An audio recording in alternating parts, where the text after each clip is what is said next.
Hey, Bastish B here for 64K and welcome to another episode of New Retro. So for anybody that's never watched an episode of New Retro before, or this is your first episode, what the show is about, I play new games for old systems, and then we also have a look at the inspiration game behind the new game, which is usually something retro as well. Which leads us to today's games.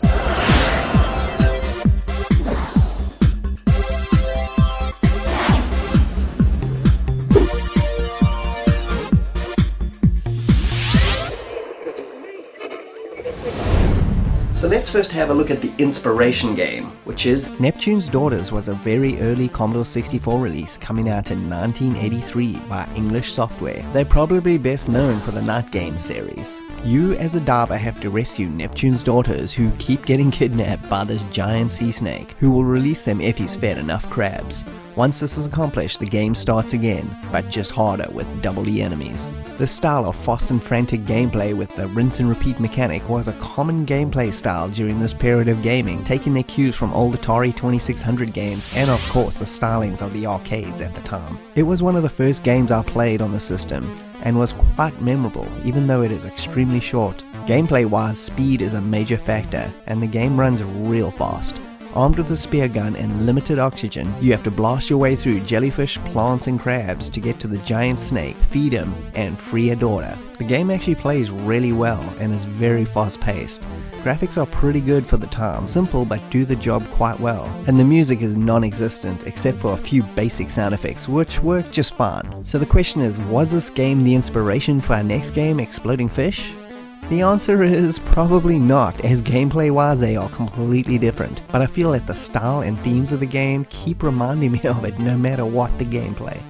Now let's look at the new game that was inspired by this. Now let's jump to 2018 with the release of Exploding Fish by Megastyle on the Commodore 64. So let's first address this hilarious send-up of the original Exploding Fish game cover that was done. That is absolutely brilliant and immediately captures your attention, especially if you're an old school C64 fan. Story-wise, the evil Dr. Drax has planted bombs all over a number of underwater reefs, and it's your job as Diver Dougal to defuse them, saving the environment and taking down Dr. Drax once and for all, like the dodgy Bond villain in The Spy Who Loved Me.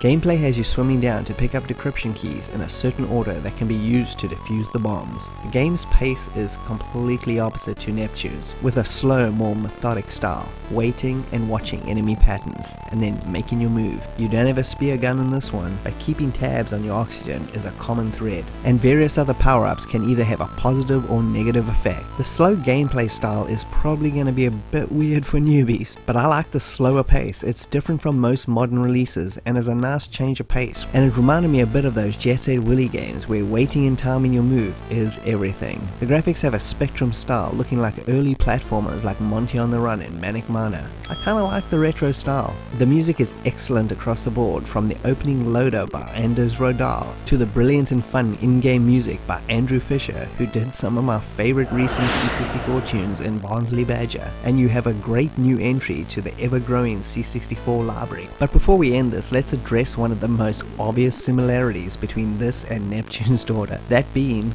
the diver and Diver Dougal. Yeah, that's the same guy, right? I posed this question on my Twitter account saying, is it just me or does the diver dude look like the guy from Neptune's Daughters? Luckily, coder and designer Chris Stanley, whose this was his first game by the way, cheekily responded, no, that was his cousin. So there you have it. They both exist in the same universe, which begs the question, could this be considered a sequel? Okay, so if you want to play any of these games or buy any of these games, I'm going to leave a link in the description to both of them. So for Neptune's Daughter, I'm just going to leave a link to the CSDB site, and as for Exploding Fish, I'll leave a link to the itch site. It has tons of other Commodore 64 games there to download as well, which is awesome. They all are really cheap, only costing you a few bucks for the most part. And thanks for joining me, Bastish B at 64K. I hope you had a good time. If you could like and subscribe, that would be greatly appreciated. And I'll see you next time. Cheers!